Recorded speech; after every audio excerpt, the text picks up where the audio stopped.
Smoke Inc. Got Garter as well as Aggressive both coming to the middle lane. They smoke up Shiki at the same time, but he's not actually joining them. Meanwhile, eHome are actually heading up to the top lane with their own smoke. You go for the safe lane support and then just go for the tower right after. Yeah. So they have no time to respond. And exactly what it's going to happen to DDC. They should tip off Q, though, at top. They're going to be able to get DDC quite easily. And Q, this gank is not going to work. Light Strike Array doesn't actually hit. Lanham still coming in from behind, though, so they should still secure this kill quite easily. Both teams have the same exact mindset, it would seem. Yeah, smoke up, gank the safe lane support, punish them for essentially leaving one hero to farm that lane, and take tower. This is really common. Like, both teams had the exact same thought, which is why I thought Q would start running there. He was like, man, what are the odds that they're doing the exact same thing to me? Yeah. Oh, CTY. Oh, he actually caught Shiki. Still not enough. Once again, the snowball save comes in, and now they're going to turn around on CTY, trying to get the last couple. Oh, what? 2 HP. Are you serious? Now he's going to have a regeneration on top of that? Shiki, thanking his lucky stars. Yeah, he just got the low end of the hit. He pops his magic stick, or magic wand, so it looks a little bit better than it was, but 2 HP was just the difference between life and death for them there. And that would have really slowed down the Queen of Pain, who, I mean, I can't even express how badly he needed that kill to keep up right now with CTY. 5-5, 10 minutes in. That net worth is steadily going down to the CDEC's favor. Yeah, that Visage has a medallion too, so this game they can actually go for the Roshan. Whereas in the previous one, I felt like they were just forced into a tower situation. Oh, DDC runs right into XD. They're going to pop him before the shallow grave.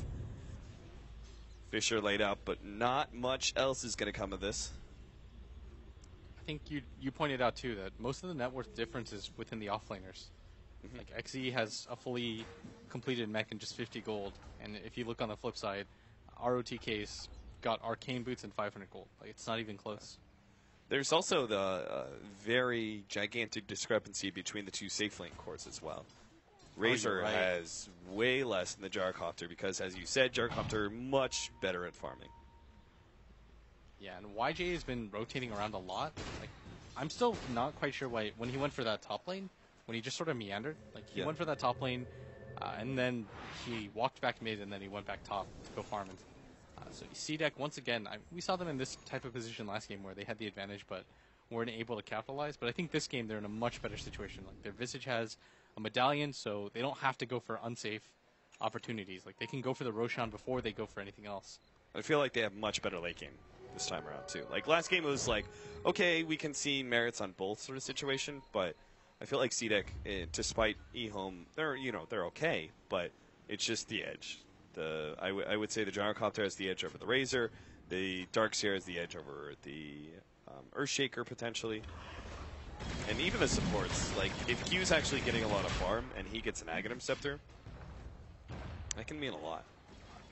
So they're going to go for the Roshan attempt between the two of them here. I was asking, like, why aren't they actually leaving the Frozen Sigil there, but it should be a pretty easy Roshan. I don't think eHome have any way to check this, and even if they did, I don't think they can really get into a fight here, just blindly checking in. So this will mean a free Roshan for CDEC, and this is something they really missed, I think, in the last game. They had the dire advantage, but they didn't opt to go for this. But this time around, I think this is going to determine a lot of the tier 1 towers for them. So you can pretty safely push behind Aggressive if you want. This is going to mean that he can get away with going for the S and Y this game instead of going for the BKB first. Okay. So you go straight for the tier 1 tower middle, right? Keyest tower that's left on the map for eHome? Yeah, I think you can start going for pushes. You've hit some pretty sick item timings where XC has his mech at the same time you completed the Roshan, and now you can just sit behind Aggressive and just start to slowly tower siege this. And once YJ shows himself at top, I think this should mean that they can get aggressive on the map. Maybe they even just defend the tier 1 tower at top and push that instead. Next coming in for YJ soon. Is there anything else? Yeah. I'm really surprised CDEC didn't just immediately 5-man, since they're already grouped up near the middle lane.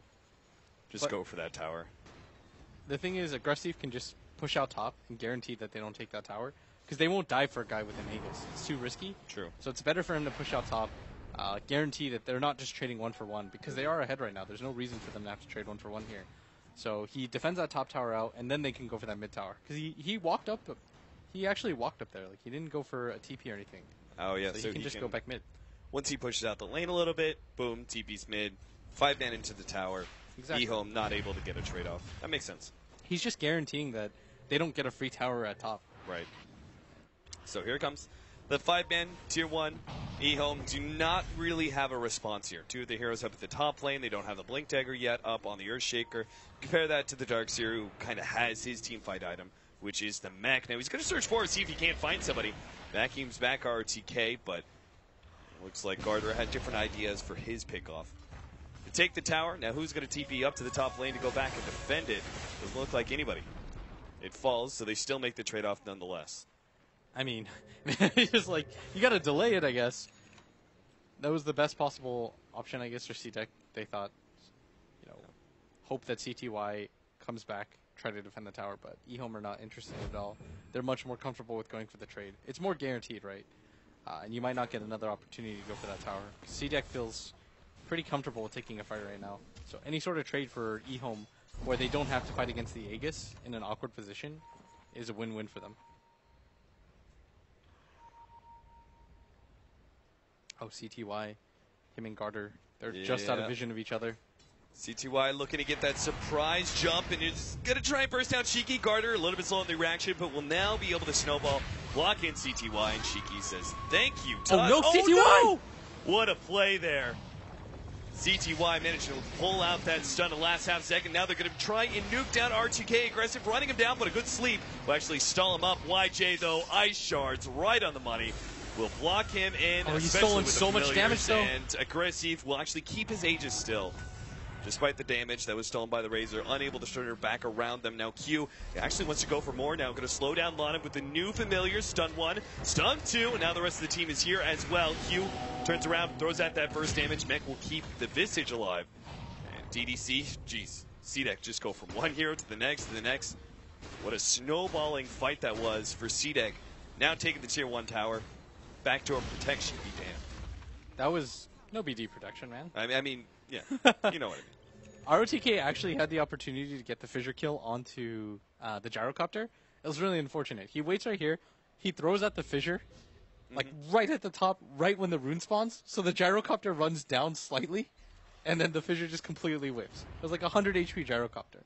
And then maybe C-Deck is a little bit more tentative to go for stuff like that top type. Yeah. But because they weren't able to even knock off the Aegis, I mean, they used it to max advantage right now. As Aggressive almost has a fully completed SNY, he's just got a ton of stats. And this is going to mean that it's going to be a lot easier for him to fight the Razor too.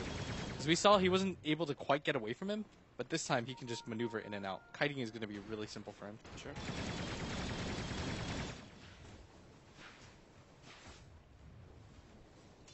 8,500 net worth on our gyrocopter, still dramatically ahead of the Razor, and is pulling further and further ahead all the time. 3,000 gold lead on him alone.